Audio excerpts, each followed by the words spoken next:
PT Meta Bayar Nexus. Diagram arsitektur sistem pembayaran digital. Sini kita ada user side, API, gateway, layer, switching, settlement. Untuk switching ke merchant atau acquirer side. Alur data end-to-end, inisiasi otorisasi, customer memilih produk dan konfirmasi bayar di apps atau mengetik jumlah di POS. Otorisasi PIN, OTP, biometrik, cek saldo atau limit. Tujuannya itu adalah verifikasi identitas pemegang akun dan cek ketersediaan dana limit, menghasilkan authorization, hold, atau decline. Di sini kita ada settlement. Tujuannya untuk memindahkan dana sesungguhnya antar pihak, convert, hold jadi posting final, clearing dan netting antar bank atau merchant. Rekonsiliasi tujuannya itu memastikan catatan transaksi di semua pihak sesuai. Deteksi mismatch, chargeback, settlement GAP. Lalu ada risiko operational and fraud. Human error, ada beberapa risiko operational and fraud.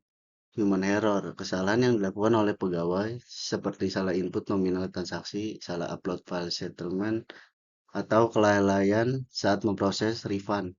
Dampaknya bisa menyebabkan mismatch data, kerugian finansial, atau komplain pelanggan. Sistem down atau gangguan teknologi. Sistem pembayaran server, API, atau jaringan mengalami downtime.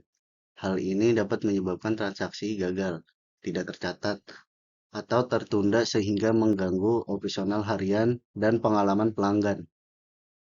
Lalu, social engineering, penipu mencoba mendapatkan informasi sensitif seperti OTP, PIN, password, akses akun dari pengguna melalui SMS, telepon, atau link palsu. Risiko ini sering menyebabkan pengambil alihan akun dan transaksi tidak sah. Lalu, insider fraud, kecurangan yang dilakukan oleh pegawai internal, misalnya memanipulasi data transaksi, menyalahgunakan akses sistem, atau mengambil data pelanggan untuk tujuan kriminal. Risiko ini tinggi bila kontrol internal lemah. Dan yang terakhir ada data leakage atau kebocoran data. Terjadi ketika data sensitif seperti data kartu, identitas pelanggan, saldo, token, log API bocor ke pihak yang tidak berwenang akibat keamanan yang tidak memadai. Dampaknya sangat serius, termasuk pencurian identitas dan kerugian finansial. Selanjutnya ada desain recon engine. User log adalah catatan transaksi yang berasal dari bank penerbit kartu atau akun pelanggan.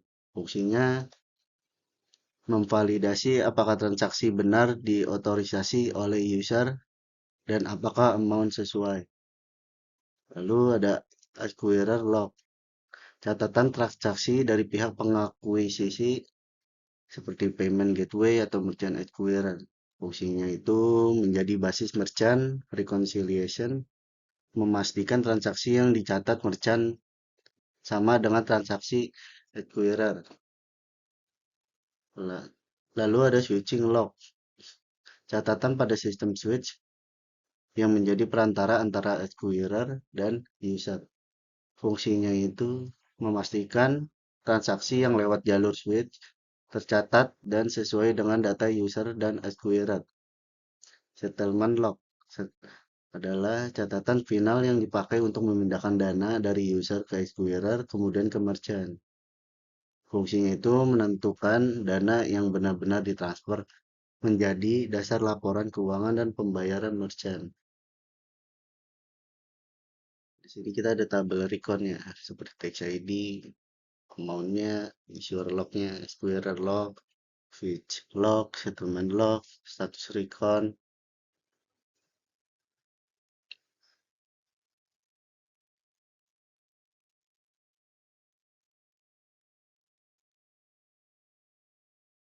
Di sini kita ada kesimpulannya. Yang pertama itu bagian sistem paling rentan.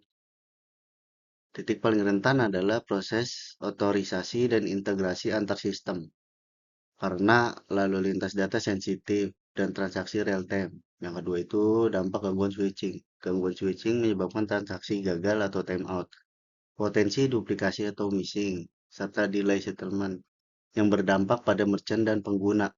Kesesuaian desain dengan prinsip BI.